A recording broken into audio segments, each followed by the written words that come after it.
ഞാനൊരു സംഭവം പറയട്ടെ. നമ്മൾ പലപ്പോഴും ടോക്ക് ഷോകളിൽ കേട്ട ഒരു സംഭവമാണ്. എന്താണെന്നറിയോ? ബാംഗ്ലൂരിൽ ഇതുപോലെ ഒരു നാട്ടുംപുറത്ത് നിന്ന് ഒരു പെൺകുട്ടി ഉപരിപഠനത്തിന് വേണ്ടി പോവാൻ.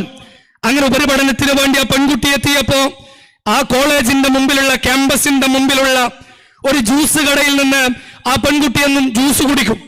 അങ്ങനെ ലോകത്തെക്കുറിച്ചറിയാത്ത, ലഹരിയെക്കുറിച്ചറിയാത്ത ഈ പെൺകുട്ടി ജ്യൂസ് കുടിക്കാൻ ആ ജ്യൂസ് കടയിലെത്തിയപ്പോ ആ ജ്യൂസ് കടയുടെ ഇന്റീരിയർ എന്ന് പറഞ്ഞാൽ ആരെയും ആകർഷിക്കുന്ന തരത്തിൽ, മനസ്സിനെ ഉടക്കുന്ന തരത്തിൽ നല്ല പിങ്ക് കളറിലാണ് അതിന്റെ ഇന്റീരിയർ ഡിസൈൻ ചെയ്തിട്ടുള്ളത്.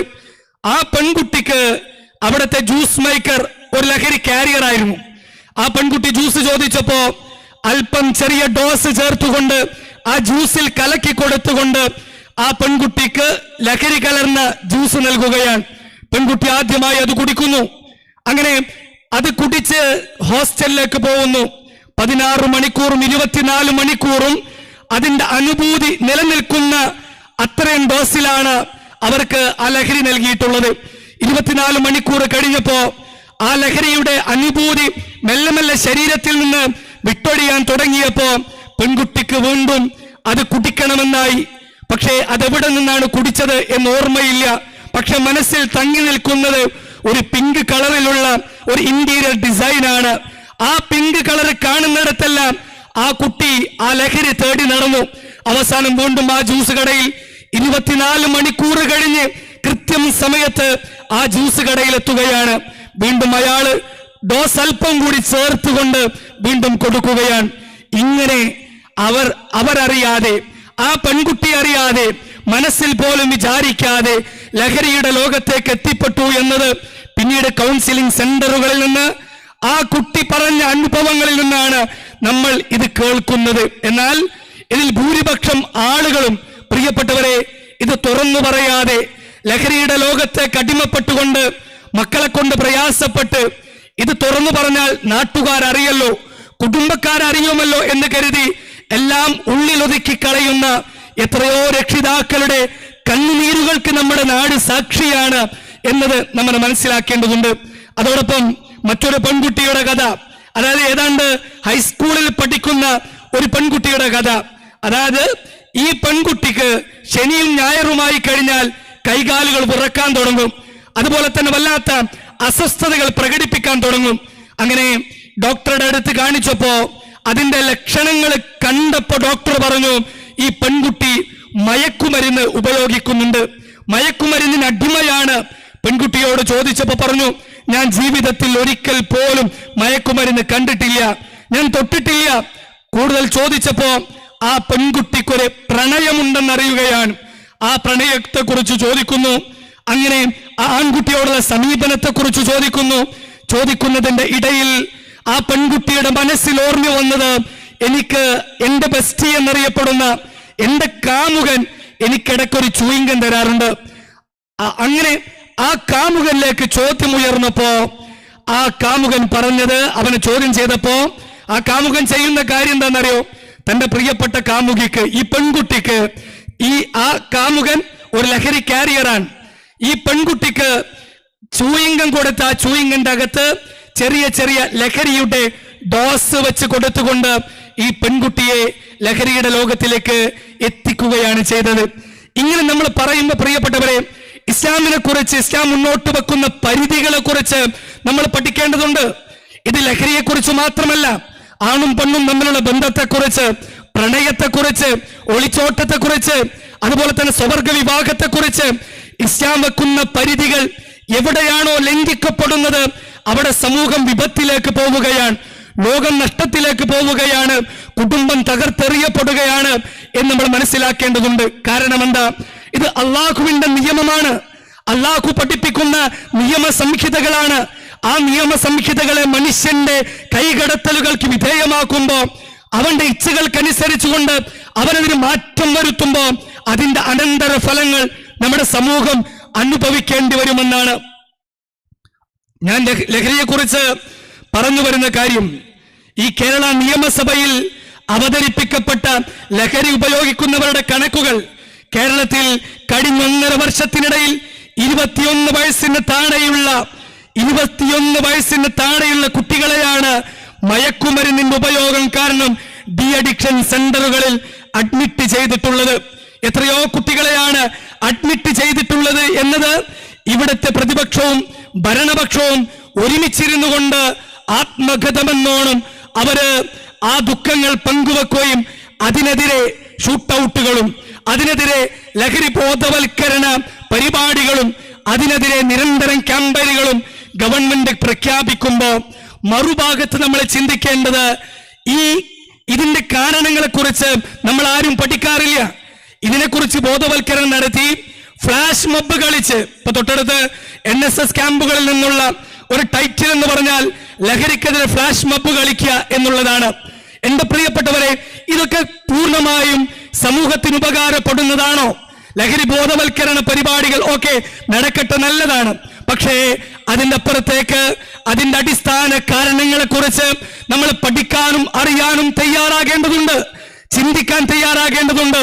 ഇവിടെ ഞാൻ പറഞ്ഞല്ലോ, ഈ പറയുന്ന 40% പേരും ഡി അഡിക്ഷൻ സെന്ററുകളിൽ എത്തുന്നവരിൽ 18 വയസ്സിന് താഴെയുള്ളവരാണ് എന്ന് നമ്മൾ ഗൗരവത്തോടെ മനസ്സിലാക്കേണ്ടതുണ്ട്.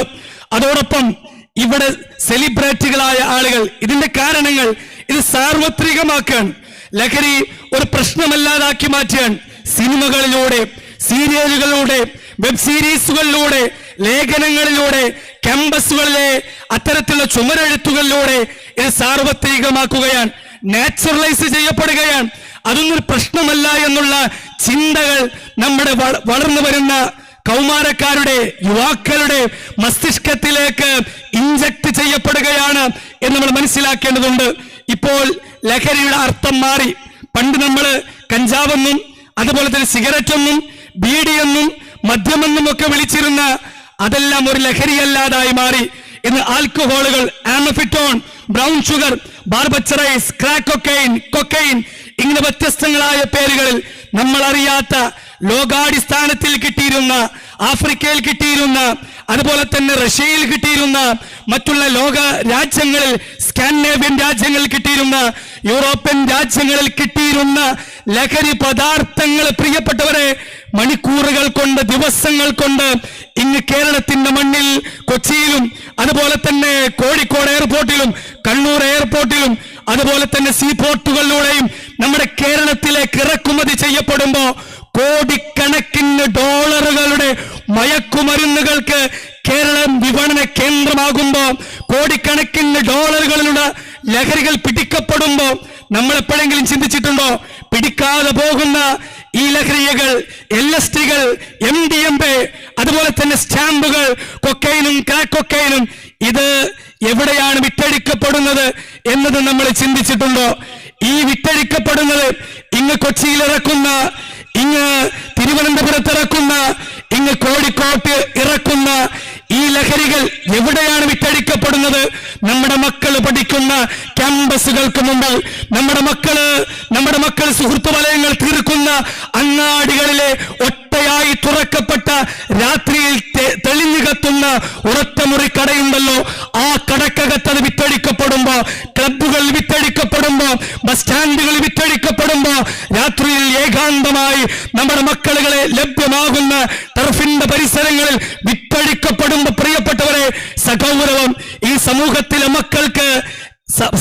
മക്കൾക്ക് കാവലുകൾ തീർക്കാൻ നമ്മൾക്ക് സാധിക്കേണ്ടതുണ്ട്.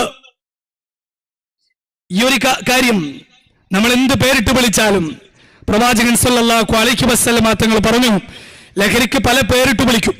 അങ്ങനെ എന്ത് പേരിട്ട് വിളിച്ചാലും അല്ലെ അത് ലഹരിയാണ് എന്ന് പ്രവാചകൻ സല്ലല്ലാഹു അലൈഹി വസല്ലം വർഷങ്ങൾക്ക് മുമ്പ്, 1400 വർഷങ്ങൾക്ക് മുമ്പ് നമ്മൾക്കത് പറഞ്ഞു തന്നിട്ടുണ്ട് എന്നുള്ളതാണ്. എന്ത് പേരിട്ട് വിളിച്ചു കഴിഞ്ഞാലും. അതുകൊണ്ട് പ്രിയപ്പെട്ട സഹോദരങ്ങളെ, ഈ ലഹരിയുടെ ഈ ഉപയോഗങ്ങളെ കൊണ്ട് എന്താണ് ഉണ്ടായത്? നമ്മുടെ നാട്ടിൽ കുറ്റകൃത്യങ്ങൾ അധികരിക്കുകയാണുണ്ടായത്, ആക്സിഡന്റ് കേസുകൾ അധികരിക്കുകയാണുണ്ടായത്. ലഹരിക്ക് ഒരു ഭാഗത്ത് ഗവൺമെന്റിന് കോടിക്കണക്കിന് രൂപയുടെ ലാഭം ലഭിക്കുമ്പോ മറുഭാഗത്ത് കോടിക്കണക്കിന് രൂപയുടെ നഷ്ടങ്ങളാണ് യഥാർത്ഥത്തിൽ മാനവ ശേഷിക്ക് സംഭവിക്കുന്നത്. കാരണം എന്താ? ലഹരി ഉപയോഗിച്ചതിന്റെ പേരിൽ ആക്സിഡന്റുകൾ പറ്റി ഹോസ്പിറ്റലിൽ കിടക്കുന്ന എത്രയോ മനുഷ്യന്മാർ, ജീവച്ഛവമായി കിടക്കുന്നവർ, അതുപോലെ തന്നെ റൂമിന്റെ അകത്തളങ്ങളിൽ വാട്ടർ ബെഡുകൾ കിടക്കുന്നവർ, ശരീരം നിശ്ചലമായിക്കൊണ്ട് ഒന്നും ചെയ്യാൻ സാധിക്കാതെ അവന്റെ യൗവനത്തെ ഹോമിക്കപ്പെട്ടവർ, ഇങ്ങനെ നഷ്ടങ്ങളുടെ കണക്കുകൾ മാത്രമാണ് ലഹരിക്ക് പറയാനുള്ളത് എന്ന് നമ്മൾ ചിന്തിക്കേണ്ടതുണ്ട്. എന്റെ പ്രിയപ്പെട്ട സുഹൃത്തുക്കളെ, ലഹരി ഉപയോഗിക്കുന്നവർ ആരെങ്കിലും ഈ ശബ്ദം കേൾക്കുന്നുവെങ്കിൽ നിങ്ങൾ പറ, ജീവിതത്തിൽ എന്ത് നേട്ടമാണ് ഈ ലഹരി ഉപയോഗിച്ചിട്ട്?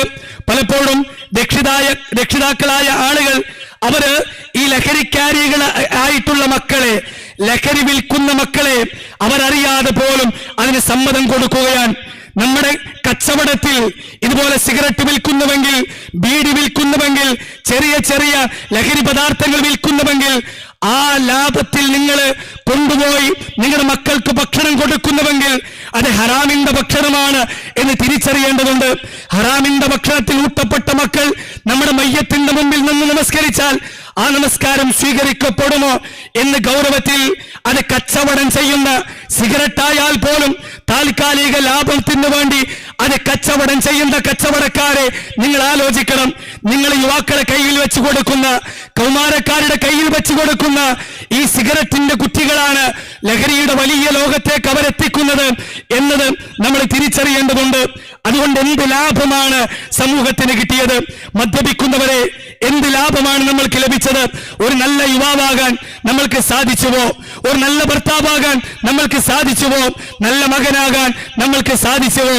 അതായത് പ്രിയപ്പെട്ട ഉപ്പയെ കാണുമ്പോ ഓടി കവിളത്ത് ഉമ്മ തരേണ്ടതിന്റെ പകരം 4 കാലിൽ കള്ള് കുടിച്ചുകൊണ്ട് മദ്യപിച്ചുകൊണ്ട് കടന്നു വരുന്ന പ്രിയപ്പെട്ട പിതാവിനെ പേടിച്ചുകൊണ്ട് കട്ടിലിനടിയിൽ ഒളിക്കുന്ന പ്രിയപ്പെട്ട മക്കളല്ലേ നമ്മൾക്കുള്ളത്? ഉമ്മയാരാണെന്നറിയാതെ, പെങ്ങളാരാണെന്ന് തിരിച്ചറിയാതെ, സുബോധം നഷ്ടപ്പെട്ടുകൊണ്ട് ഉമ്മക്കടുത്തു പോലും ബലാത്സംഗത്തിന് വേണ്ടി സമീപിക്കുന്ന ഇത്തരത്തിൽ ലഹരി ഉപയോഗിക്കുന്നവർക്ക് നഷ്ടങ്ങളല്ലാതെ വേറെന്താണ് ലഭിച്ചിട്ടുള്ളത്? എത്രയോ ഭാര്യമാര് പറഞ്ഞിട്ടുണ്ട്, ഈ കള്ളുകുടിയനായ ഭർത്താവ്, ഈ ലഹരി ഉപയോഗിക്കുന്ന ഭർത്താവ് ഒന്ന് മരിച്ചു കിട്ടിയിരുന്നുവെങ്കിൽ എന്റെ മക്കള് ആരോരുമില്ലാത്ത ഒരു യതീമാണെന്ന് പറഞ്ഞുകൊണ്ട് ആളുകൾക്ക് മുമ്പിൽ കൈനീട്ടിക്കൊണ്ട് എന്റെ മക്കളുടെ വിവാഹം നടത്താമായിരുന്നു എന്ന് പറയുന്ന എത്രയെത്ര ഉമ്മമാരുടെ കണ്ണുനീര് നമ്മൾ കണ്ടിട്ടുണ്ട്. ഇത്തരത്തിൽ ലഹരി ഉപയോഗിക്കുന്നവരുടെ എണ്ണവും അതേപോലെ തന്നെ അതിന്റെ പ്രത്യാഘാതങ്ങളും നമ്മൾ നിരന്തരമായി കേട്ടുകൊണ്ടിരിക്കുന്നതാണ്.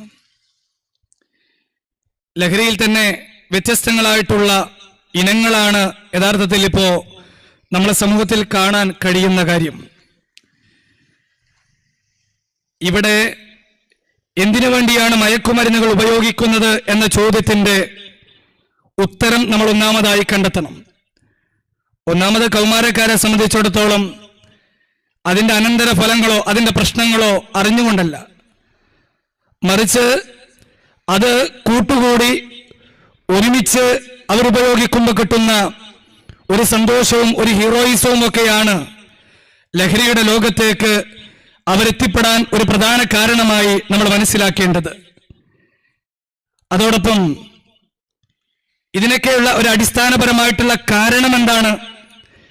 ജീവിതത്തെക്കുറിച്ചുള്ള വ്യാഖ്യാനമാണ്. കാരണം സമൂഹത്തോട് ബാധ്യതകളില്ലാതെ, ഒന്നിനോടും കമ്മിറ്റ്മെന്റുകളില്ലാതെ, അതായത് എനിക്ക് സന്തോഷം കിട്ടുന്നത് എന്താണോ അത് ഞാൻ ചെയ്യും, അത് ആരും ചോദ്യം ചെയ്യപ്പെടേണ്ട കാര്യമല്ല.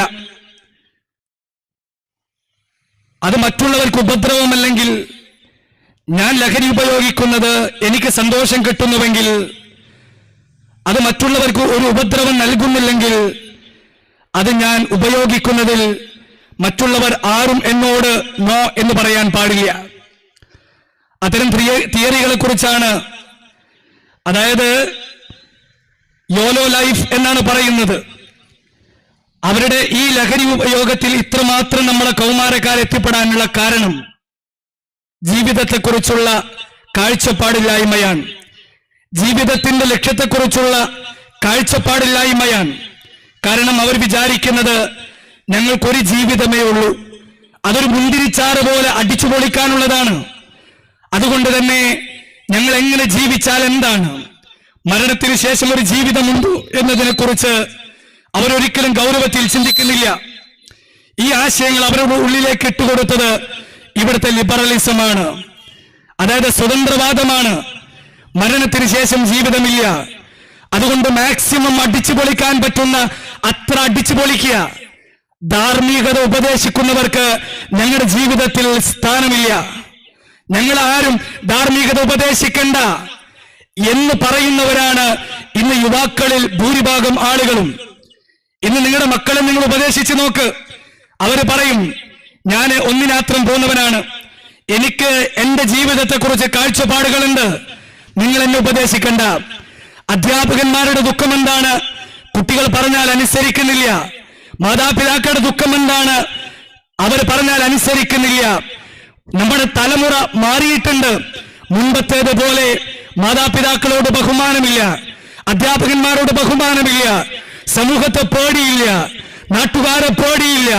നാടിനെയും സമൂഹത്തെയും മാതാപിതാക്കളെയും വെല്ലുവിളിച്ചുകൊണ്ട് എന്റെ ജീവിതം എന്റെ ചോയ്സാണ്, എന്റെ ശരീരം എന്റെ ചോയ്സാണ്, അത് ചോദ്യം ചെയ്യാൻ നിങ്ങൾക്ക് അവകാശമില്ല എന്ന് പ്രഖ്യാപിച്ചുകൊണ്ട് തിന്മയുടെ ലോകത്തേക്ക് നടന്നെടുക്കുന്ന ഒരു പുതിയ തലമുറയെ ഇതിലേക്ക് നയിച്ചതാരാണ്? ലിബറൽ ചിന്തകളാണ്, സ്വതന്ത്രവാദങ്ങളാണ്.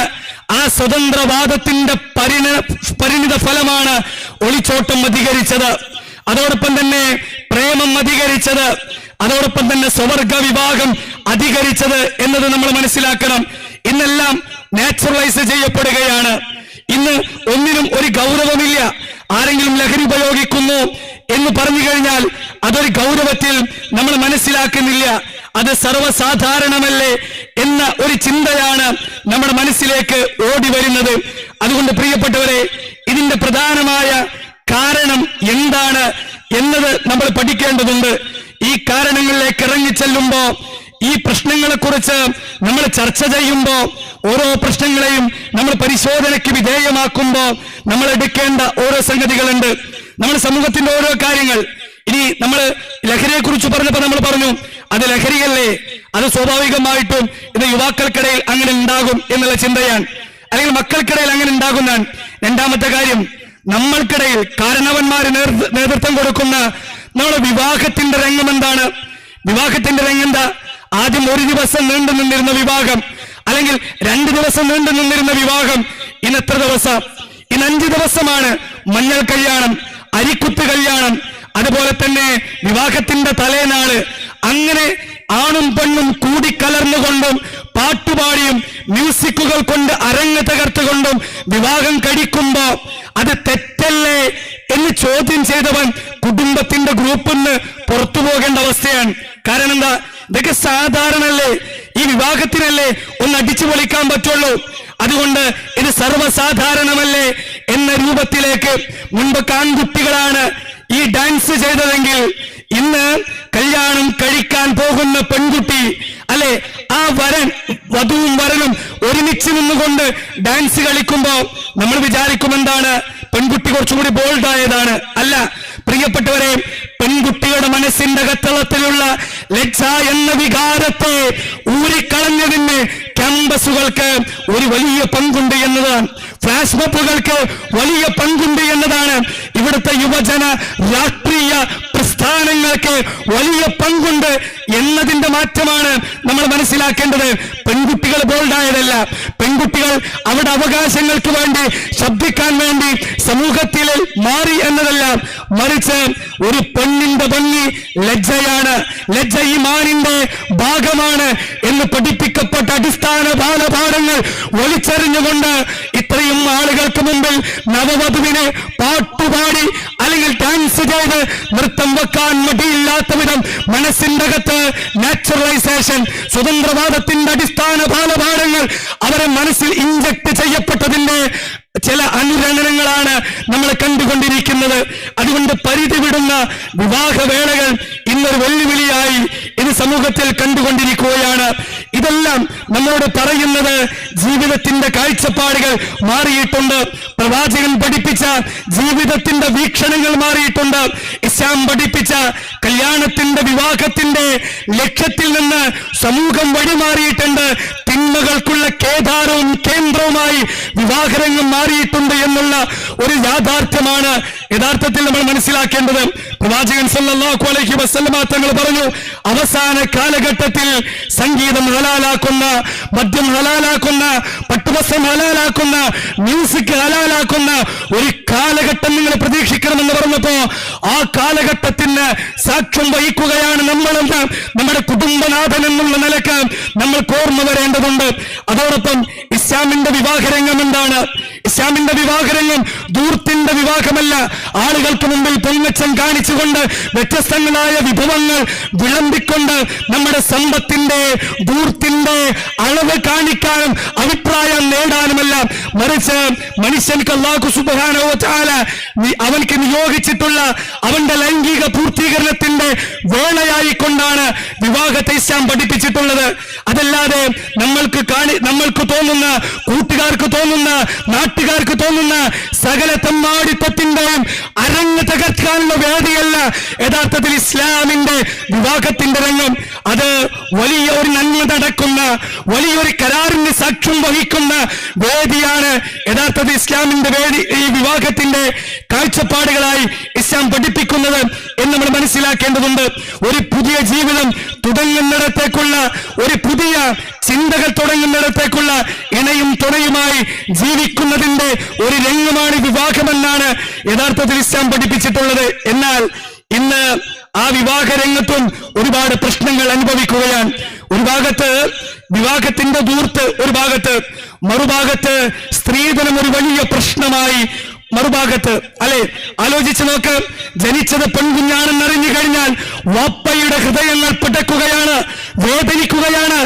ഈ പെൺകുഞ്ഞിനെ പഠിപ്പിച്ച് വളർത്തി വലുതാക്കി കല്യാണം കഴിച്ചയക്കുന്നത് വരെ ബാപ്പ കുറക്കമില്ല, അവർക്ക് പ്രയാസമാണ്. എന്റെ പ്രിയപ്പെട്ടവരെ, ഒരു ഭാഗത്ത് ലിബറലിസം അരങ്ങ് തകർക്കുമ്പോ മറുഭാഗത്ത് നവോത്ഥാനത്തിന്റെ പേരിൽ ഇവിടുത്തെ നമ്മൾ അടക്കമുള്ള ആളുകൾ കുടപിടിക്കുമ്പോ ഇവിടെ ഈ വീടിന്റെ അകത്തളങ്ങളിൽ ജനിച്ചത് പെൺകുഞ്ഞാണെന്നറിഞ്ഞുകൊണ്ട് വിഷമിക്കുന്ന ബാപ്പമാരുടെ കണ്ണുനീര് വീഴുന്നു ചില വിവാഹങ്ങളിൽ സ്ത്രീധനത്തിന്റെ പേരിൽ.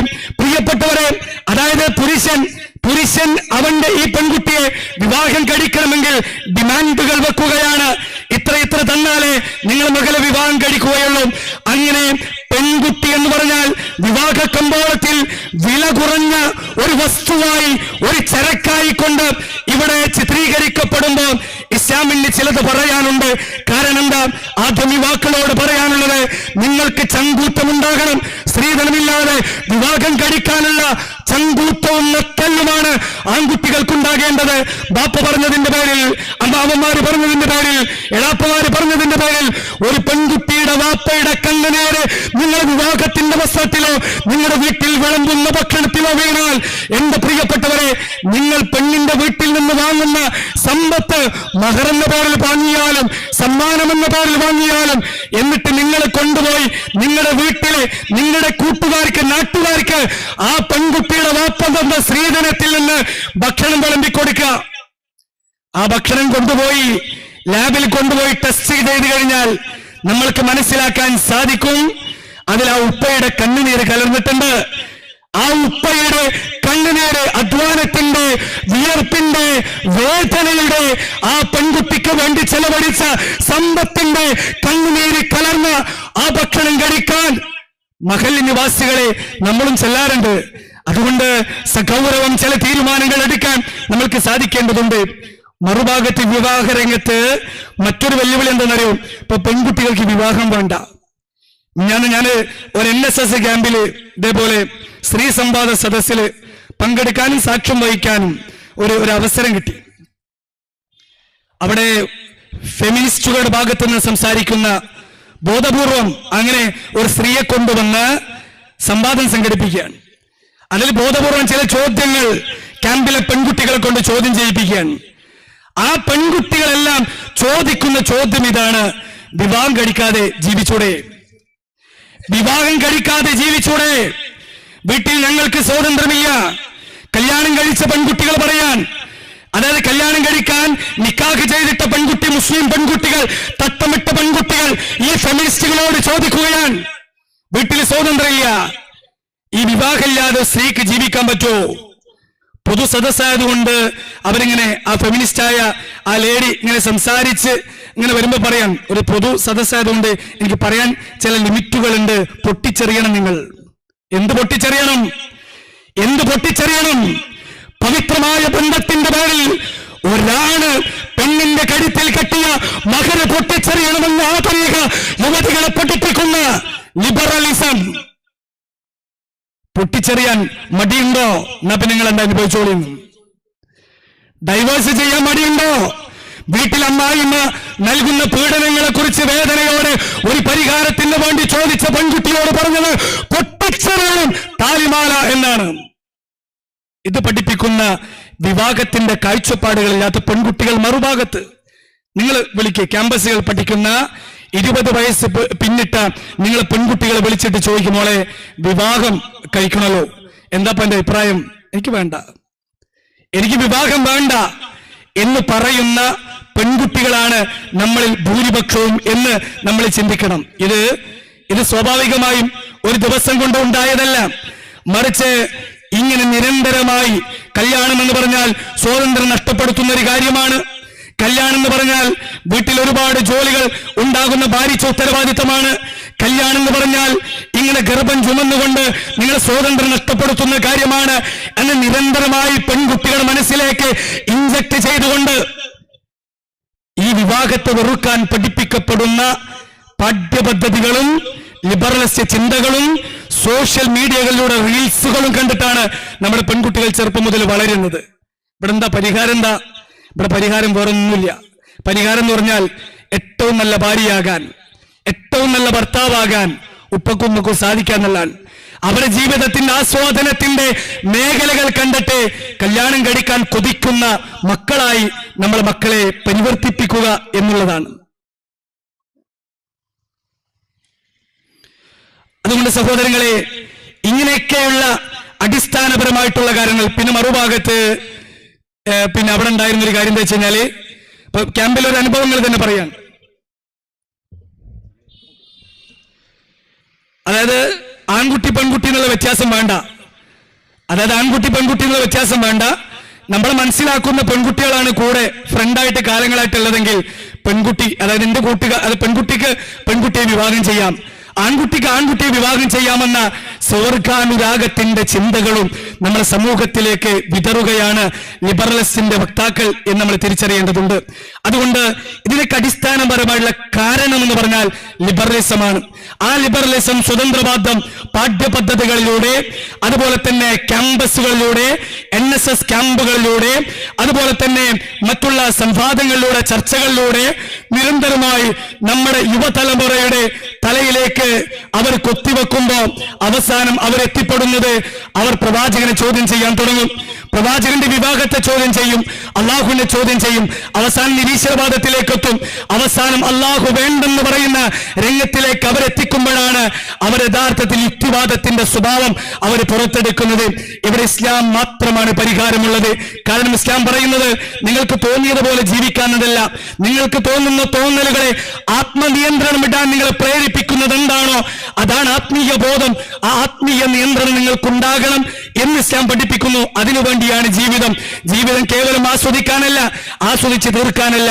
അല്ലദീ ഖലഖൽ മൗത വൽ ഹയാത ലിയബ്ലുവകും അയ്യുകും അഹ്സനു അമല വഹുവൽ അസീസുൽ ഗഫൂർ.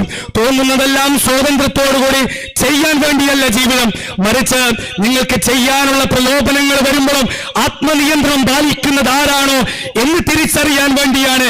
ഹറാമിൽ നിന്ന് ആര് വിട്ടു നിൽക്കുന്നുവോ അവൻക്കാണ് സ്വർഗം. അത് പരീക്ഷിക്കാനുള്ള ഇടമാണ് ഈ ജീവിതമെന്നാണ് പരിശുദ്ധ ദീനുൽ ഇസ്ലാം, പരിശുദ്ധ ഖുർആൻ പഠിപ്പിക്കുന്നത്. അഫഹസിബ്തും അന്നമാ ഖലഖനാകും അബസ വഅന്നകും ഇലൈനാ ലാ തുർജഊൻ. നിങ്ങൾ അല്ലാഹുവിലേക്ക് മടക്കപ്പെടുകയില്ല, നിങ്ങൾ വ്യർത്ഥമായി സൃഷ്ടിച്ചതാണോ എന്നാണോ നിങ്ങൾ ചിന്തിക്കുന്നത്? അതുകൊണ്ട് ഇതിനൊക്കെ പരിഹാരം എന്താണെന്നറിയോ?